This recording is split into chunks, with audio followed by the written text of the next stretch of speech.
जय श्री कृष्णा। निर्जला एकादशी की आप सभी को बहुत बहुत शुभकामनाएं।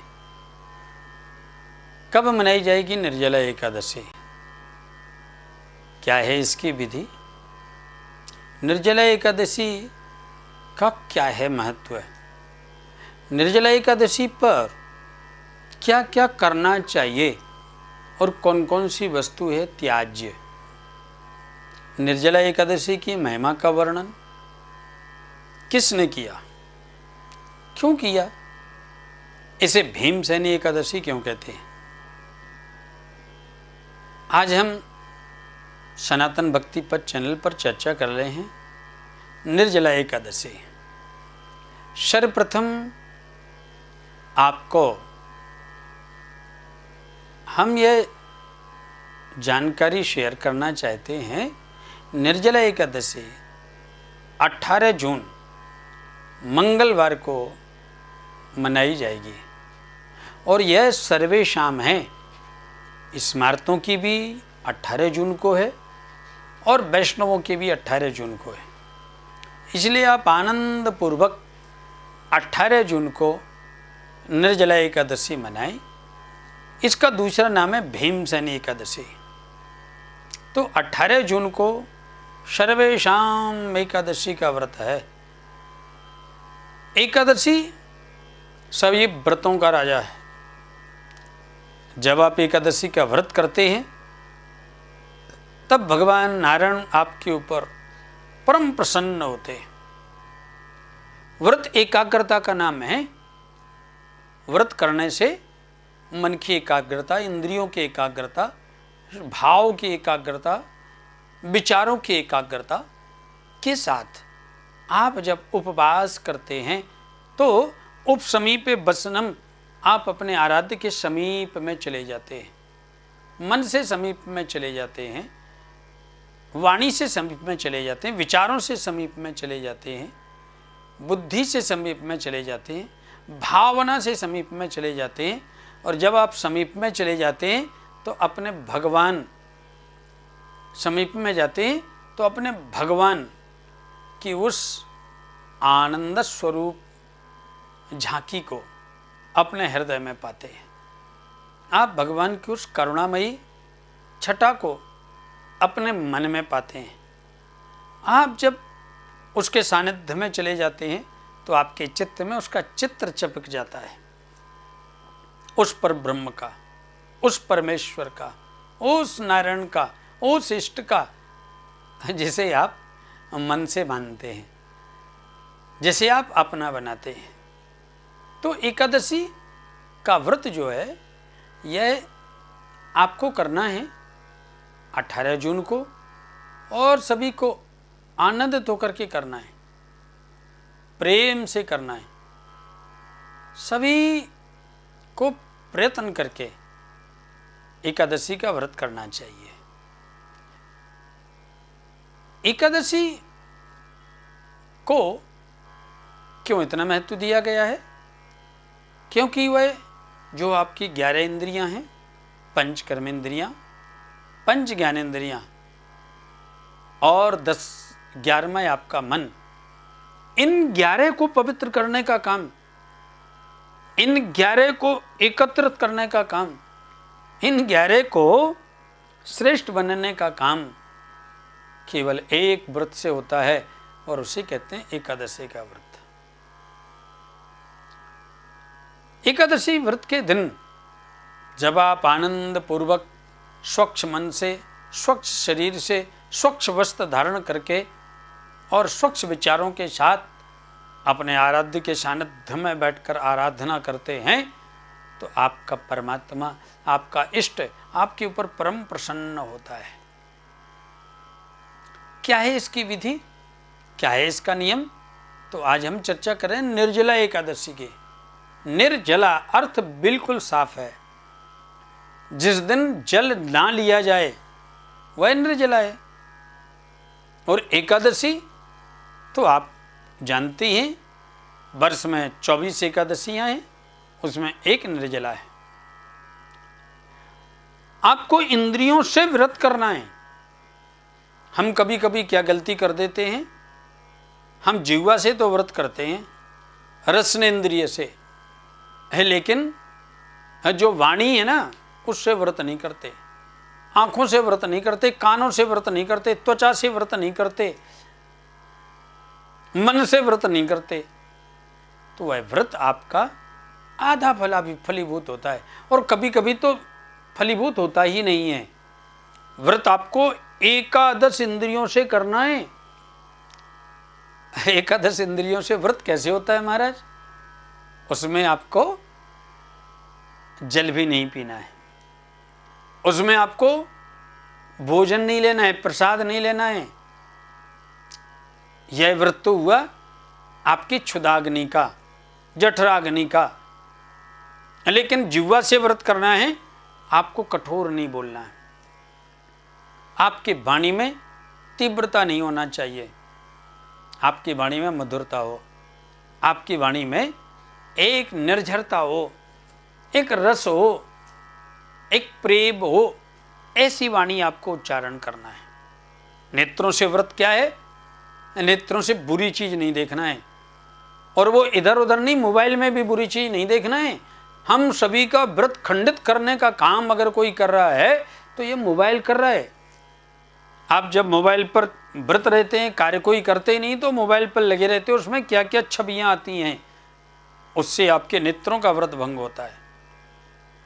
इसीलिए नेत्रों से व्रत करिए, अपने नारायण का दर्शन करके, अपने आराध्य का दर्शन करके, उनकी छवि का दर्शन करिए, उनके ग्रंथ का अध्ययन करिए, रसास्वादन करिए, और नेत्र बंद करके ध्यान करिए। ये नेत्रों का व्रत है। कानों का व्रत क्या है? कर्णेंद्रियों का व्रत क्या है? आपको कुछ बुरा नहीं सुनना है, ना तो टीवी से बुरा सुनना है, ना सोशल मीडिया मोबाइल से बुरा सुनना है, ना ही आपको किसी की वाणी के द्वारा बुरा सुनना है। कानों का व्रत करना है, त्वचा स्पर्श का व्रत करना है, कर्मेंद्रियों से व्रत करना है, और मन से व्रत करना है, जो सबसे श्रेष्ठ है। आपको मैं एक बात कहूं, जितने भी वैष्णव अथवा सनातन धर्मावलंबी या जो भी एकादशी का व्रत कर रहा है, बिल्कुल बुरा मत मानना, और अगर आपको बुरा लगे तो मेरे शब्द मुझे वापस कर देना। हम लोग आधा व्रत करते हैं, और आधा भी नहीं, 1/4, और कोई कोई तो 1/4 भी नहीं करता है। ध्यान रखना, व्रत पूर्णता के लिए किया जाता है, परिपूर्ण ब्रह्म की प्राप्ति के लिए किया जाता है। इसलिए व्रत मन से करना है। तन को शुद्ध करने के लिए हमने भोजन नहीं करना है, प्रसाद नहीं पाना है, लेकिन मन को शुद्ध करने के लिए आपको नाम ग्रहण करना है, भगवत नाम ग्रहण करना है, भगवत भजन करना है, भगवत कीर्तन करना है, भगवत चरित्र सुनना है, भगवत चरित्र पढ़ना है, भगवत चरित्र सुनाना है। मन में जरा भी विकार उत्पन्न हो गया तो आपका व्रत भंग हो गया। मन में अगर किसी के प्रति ईर्षा उत्पन्न हो गई, दुर्भाव उत्पन्न हो गया, कुभाव उत्पन्न हो गया, काम उत्पन्न हो गया, मन में अगर किसी के प्रति वैर उत्पन्न हो गया तो आपका व्रत भंग हो गया। इसलिए तन से और मन से, दोनों से व्रत करना है।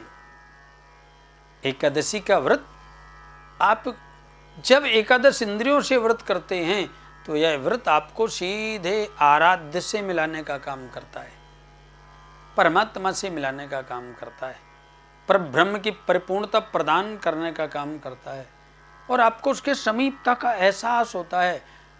जिस दिन आप व्रत करेंगे ना, उस दिन आपका इष्ट आपके समीप में, ऐसा आपको एहसास होगा। कोई बताने नहीं आएगा आपको, कोई समझाने नहीं आएगा आपको, आपको स्वयं एहसास होगा कि आज मेरा आराध्य मेरे सानिध्य में है। आपको अलौकिक आनंद होगा, अलौकिक अनुभूति होगी, आपके चेहरे पर मुस्कान होगी, आपके चित्त में एक अगाध शांति होगी। समझ लेना व्रत आपका सफल हो रहा है, समझ लेना व्रत आपका नियम से हो रहा है, समझ लेना व्रत आपको पूर्णता का एहसास करा रहा है। एकादशी के व्रत का नियम क्या है? 10वीं तिथि को सायंकालीन बेला में दंत धावन करने के बाद केवल गोदूध पान करें। रात्रि में ब्रह्मचर्य का पालन करते हुए शयन करें। एकादशी को ब्रह्म मुहूर्त में शैया त्याग दें। किसी भी नदी में, सरोवर में जाके शुद्ध जल में स्नान करें, शुद्ध वस्त्र धारण करें, पवित्र वस्त्र धारण करें और उसके बाद आराध्य के सामने बैठ करके व्रत का संकल्प करें। मैं अपने इष्ट की प्रसन्नता के लिए, अपने मंत्र की सिद्धि के लिए, अपने माधव की प्राप्ति के लिए, मैं भक्ति की प्राप्ति के लिए, मैं इंद्रियों के निधिध्यासन के लिए अथवा कोई भी कल्याण की कामना का संकल्प करते हुए संकल्प करें, नाम गोत्र उच्चारण करके कि मैं एकादशी का व्रत कर रहा हूं। जब तक आप व्रत नहीं, संकल्प नहीं करेंगे तब तक व्रत की परिपूर्णता आपको प्राप्त नहीं होगी। व्रत का प्रारंभ संकल्प से होता है और व्रत की पूर्णता व्रत के उद्यापन से होती है। व्रतोद्यापन कहते हैं उसको। हमने बहुत जगह देखा है, व्रत तो करते हैं लेकिन संकल्प नहीं करते। संकल्प किए बगैर आप पूरी तरह से उसमें तल्लीन नहीं हो पाते। इसलिए एकादशी के व्रत का संकल्प करें, फिर अपने आराध्य की आराधना करें। प्रयत्न करें पृथ्वी पर बैठें, बुने हुए पलंग पर, बुनी हुई चेयर पर, अथवा जिस पर आप बैठ के भोजन करते हैं उस वस्त्र पर। जो अशुद्ध जगह है उस पर ना बैठें, आसन पर बैठें। एकादशी के दिन, निर्जला एकादशी के दिन जलपान ना करें। निर्जला एकादशी के दिन दिन भर भगवान का स्मरण करें, भजन करें, मनन करें, चिंतन करें, दर्शन करें, कथा श्रवण करें। और अच्छा होगा कि एकादशी के दिन आप अपने आराध्य की आराधना में इतने लीन रहें कि आपको ना तो भूख सताए ना प्यास सताए। जब आप तल्लीन हो जाते हैं तो आपको इन क्रियाओं का भान नहीं होता, और जब जगत का भान आप भूलते हैं तो भगवान के सानिध्य की, सन्निधि की, सुख की प्राप्ति आप करते हैं। एकादशी की रात्रि में जागरण करें, रात्रि में भजन करें। एकादशी की रात्रि में आप अपने आराध्य से लाड़ लड़ाएं। लाड़ लड़ाने का मतलब प्रदर्शन नहीं है, लाड़ लड़ाने का मतलब आत्मदर्शन करें। ऐसा नहीं कि बहुत बड़ा आपने आडंबर तैयार करके लोगों को बुला करके और आप ऐसा कार्यक्रम कर रहे हैं जिसमें आधे जा रहे हैं और आधे आ रहे हैं, ना आप भजन कर पा रहे हैं ना भजन सुन पा रहे हैं। नहीं भैया, ये एकादशी व्रतोद्यापन, एकादशी व्रत अथवा कोई भी यज्ञ की महिमा नहीं है, क्योंकि उसमें आप स्वयं तल्लीन नहीं हो पा रहे हैं, आप स्वयं उसमें डूब नहीं पा रहे हैं। उसके रस में, उसके आनंद में, उसके ध्यान में आप निमग्न नहीं हो पा रहे हैं।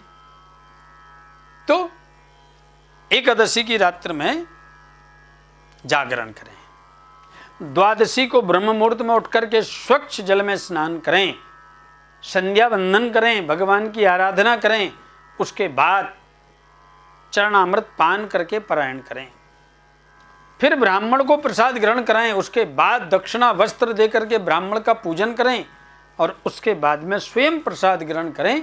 यह है एकादशी व्रत की विधि। अब एकादशी की महिमा क्या है, निर्जला एकादशी की महिमा क्या है, तब मैं आपको पद्म पुराण के उत्तरखंड के अनुसार आनंद पूर्वक अपरा एकादशी, भीमसेनी एकादशी, निर्जला एकादशी, ये उसी के नाम हैं। इसको अपरा एकादशी भी कहते हैं, भीमसेनी एकादशी भी कहते हैं और निर्जला एकादशी भी कहते हैं। इसकी कथा श्रवण कराता हूं। युधिष्ठिर जी ने भगवान नारायण से पूछा, हे प्रभु, ये ज्येष्ठ कृष्ण पक्ष की एकादशी की महिमा तो आपने बताई है, लेकिन कृपा करके आप ज्येष्ठ शुक्ल पक्ष की निर्जला एकादशी की महिमा वर्णन करने की कृपा करें। आप महान हैं, आपकी महिमा अपरंपार है। हे माधव, आप निर्जला भीमसेनी एकादशी की कथा सुनाने की कृपा करें। भगवान श्री कृष्ण ने कहा, राजन, इसका वर्णन परम धर्मात्मा सत्यवती नंदन व्यास जी ने जिस प्रकार से कहा, जिस प्रकार से लिखा, वही मैं तुमको सुनाता हूं। वेद व्यास जी सर्वशास्त्रों में पारंगत, सभी पुराणों के रचयिता हैं। वही इसका वर्णन करेंगे या उनके द्वारा जो कहा गया है वो मैं तुमको श्रवण कराऊंगा। शास्त्र कहते हैं, व्यासोच्छिष्टम जगत सर्वम, सारे संसार में जो बोला जा रहा है धार्मिक पीठों पर बैठकर, वो वेद व्यास जी का उच्छिष्ट है, उनका लिखा हुआ है। भगवान कृष्ण ने कहा, वेद व्यास जी कहने लगे, शौनकादि को एकादशी तिथियों में भोजन नहीं करना चाहिए। द्वादशी को स्नान आदि से पवित्र होकर फूलों से भगवान केशव की पूजा करके नित्य कर्म समाप्त होने के पश्चात पहले ब्राह्मणों को भोजन प्रदान करें, उसके बाद अंत में स्वयं प्रसाद ग्रहण करें। राजन, जनना शौच मरना शौच में भी एकादशी के दिन भोजन नहीं करना चाहिए। जैसे कई लोग बोलते हैं हमारे यहाँ अशुद्धि है, कोई चला गया उसका सूतक है, बालक पैदा हुआ उसका पातक है, तो उस समय भी एकादशी में भोजन नहीं करना चाहिए।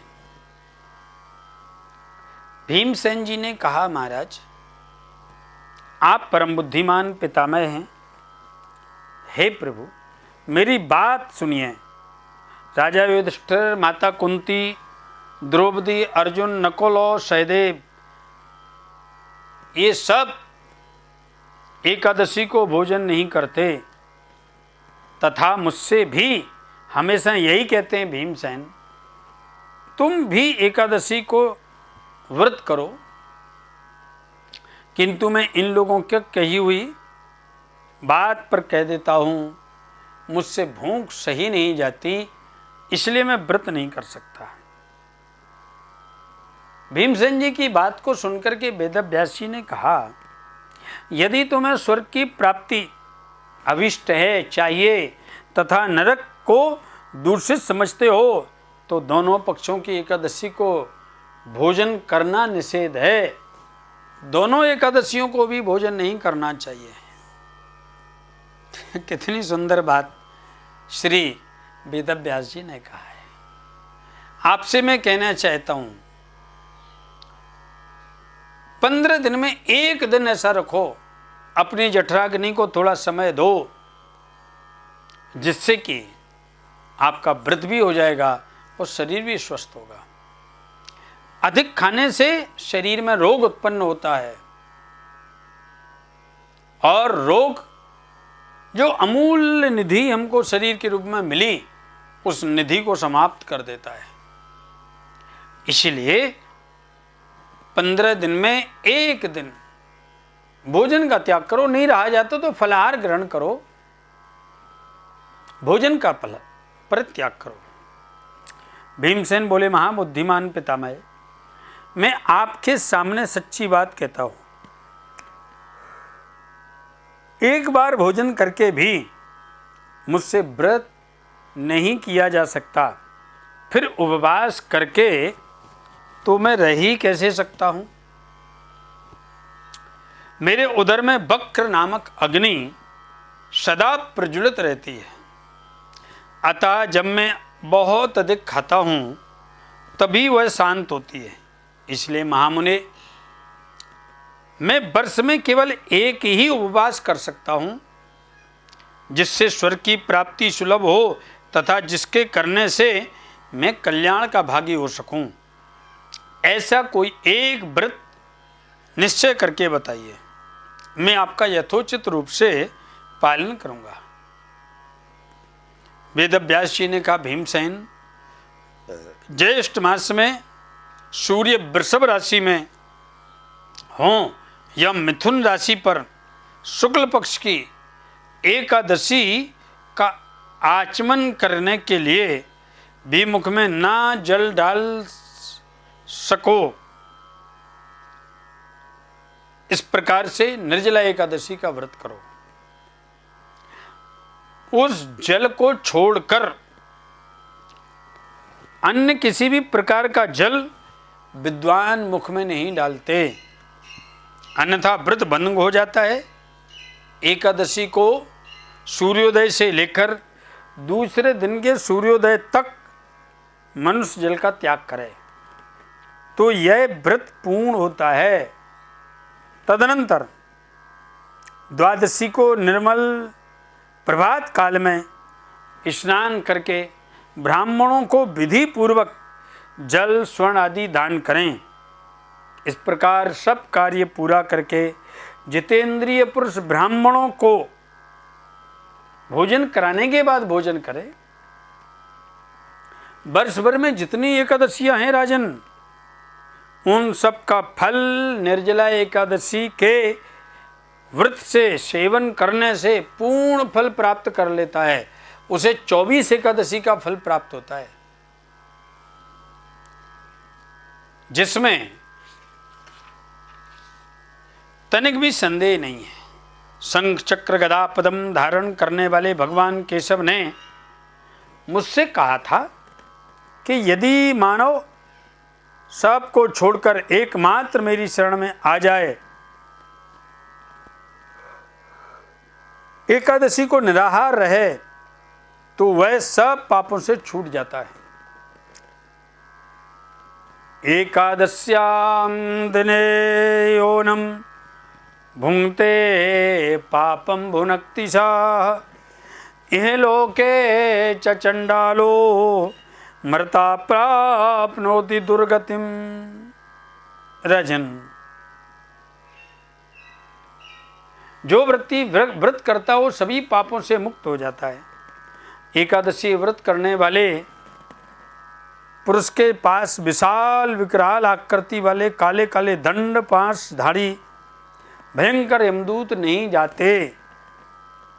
अंत में पीतांबरधारी सौम्य सरल स्वभाव वाले, हाथ में सुदर्शन चक्र धारण करने वाले, मन में सदैव समान वेग से भगवान विष्णु आकर इस वैष्णव पुरुष को या स्त्री को भगवान विष्णु के धाम में लेकर के जाते हैं। अतः निर्जला एकादशी के व्रत को पूर्ण यत्न करके उपवास करना चाहिए। तुम भी सब पापों की शांति के लिए यह उत्तम व्रत किया करो। जो ज्येष्ठ के शुक्ल पक्ष की एकादशी को उपवास करके दान करेंगे वे परम पद को प्राप्त होंगे। जिन्होंने एकादशी का उपवास किया है वे ब्रह्म हत्यारे, शराबी, चोर, गुरुद्रोही होने पर भी सब पातकों से मुक्त हो जाते हैं। हे कुंती नंदन, निर्जला एकादशी के दिन श्रद्धालु स्त्री पुरुष जो विशेष दान या कर्तव्य विहित उसे सुनो। उस दिन जल में शयन करने वाले भगवान विष्णु का पूजन, जलमयी धेनु का दान करना चाहिए, अथवा प्रत्यक्ष धेनु का घृतमयी धेनु का दान उचित कहा गया है। अपर्याप्त दक्षिणा और भली भांति मिष्ठान्नों द्वारा यत्न पूर्वक ब्राह्मण को संतुष्ट करना चाहिए। ऐसा करने से ब्राह्मण अत्यंत संतुष्ट होते हैं और उनके संतुष्ट होने पर श्री हरि मोक्ष को प्रदान करते हैं। जिन्होंने सम दम दया दान में प्रवृत्त हो श्री हरि की पूजा एवं रात्रि जागरण किया है, ऐसे व्यक्ति निर्जला एकादशी का व्रत किया है, उन्हें अपने साथ ही बीती हुई 100 पीढ़ियों को और आने वाली 100 पीढ़ियों को भगवान वसुदेव के परम धाम को पहुंचा दिया है। निर्जला के एकादशी के दिन अन्न वस्त्र गौ जल सैया सुंदर आसन कमंडलू तथा छाता दान करना चाहिए। जो श्रेष्ठ ब्राह्मण को सुपात्र ब्राह्मण को जूता दान करता है वह सोने के विमान में बैठ करके स्वर्ग लोक में प्रतिष्ठित होता है। जो इस एकादशी की महिमा को भक्ति पूर्वक सुनता है, जो भक्ति पूर्वक वर्णन करता है, वो दोनों को ईश्वर की प्राप्ति होती है। चतुर्दशी युक्त अमावस्या को सूर्य ग्रहण के समय श्राद्ध करके मनुष्य जिस फल को प्राप्त करता है वही फल भक्ति पूर्वक एकादशी की महिमा को सुनने मात्र से प्राप्त हो जाता है। इतनी बड़ी महिमा है एकादशी की। बस देवदेव ऋषिकेश संसारार्णवतारकः उद्कुंभ प्रदानेन नयमां परमां गतिम। संसार सागर से तार देने वाले देव देव ऋषिकेश, इस जल के घड़े को दान करने से आप मुझे परम गति प्रदान करने की कृपा करें। भीमसेन इस प्रकार कहने पर जो मनुष्य एकादशी का व्रत करता है उसे निश्चित ही भक्ति की प्राप्ति होती है। भीमसेन जी से कहा कि ज्येष्ठ मास की शुक्ल पक्ष की जो शुभ एकादशी होती है उसका निर्जला व्रत करना चाहिए। उस दिन शेष ब्राह्मण को शर्करा के साथ घड़े का दान करना चाहिए। ऐसा करने से मनुष्य भगवान विष्णु के समीप पहुंचकर अद्भुत आनंद का अनुभव करता है। तत्पश्चात द्वादशी को ब्राह्मण भोजन कराने के बाद स्वयं भोजन करे। जो इस प्रकार पूर्ण रूप से पाप नाशिनी एकादशी का व्रत करता है वह सब पापों से मुक्त होकर अन्मय परम पद को अनायासी प्राप्त कर लेता है। यह सुनकर के भीमसेन एकादशी ने व्रत करने का संकल्प किया। आप सभी निश्चित एकादशी का व्रत करें। व्रत की विधि आपने श्रवण करी, व्रत की महिमा आपने श्रवण करी, व्रत किसने कैसे कैसे किया है ये भी आपने श्रवण किया है, दान की महिमा को श्रवण किया है, सभी को कैसे व्रत करना चाहिए इसकी महिमा को श्रवण किया है, रात्रि में जागरण दान करना ये सब आपने सुना। आप सभी की समस्त मनोकामनाएं पूर्ण हो, सभी के हृदय में भक्ति प्राप्त हो। आप सभी को जय श्री कृष्ण, जय श्री राधे, जय श्री कृष्ण। आज